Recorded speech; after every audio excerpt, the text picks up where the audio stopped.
السلام علیکم ورحمۃ اللہ وبرکاتہ۔ دوستو، آج ہم سورہ بینہ اور سورہ قدر پڑھنے کے فائدے سماعت کریں گے۔ جیسا کہ آپ جانتے ہیں، ہم نے سورہ ناس سے قرآن مجید کی ہر سورت کے فائدے بیان کرنے شروع کیے ہیں تاکہ لوگوں میں شوق پیدا ہو اور وہ قرآن مجید کی تلاوت کریں، اور انہیں ساتھ ساتھ یہ بھی پتہ چلے کہ کون سی سورت سے ہمیں کیا کیا فائدے حاصل ہو رہے ہیں، اور وہ اس کو اپنی روزمرہ زندگی میں شامل کر لے۔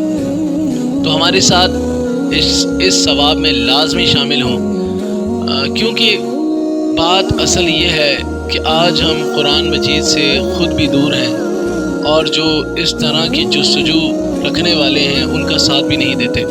تو ہمارا ساتھ ضرور دیں، ہمارے چینل کو بھی سبسکرائب کریں، ہماری ویڈیوز کو بھی شیئر کیا کریں تاکہ ثواب میں بھی زیادتی ہو اور ہمارا شوق بھی بیدار ہو کہ ہم زیادہ سے زیادہ اس کام کو مزید کریں۔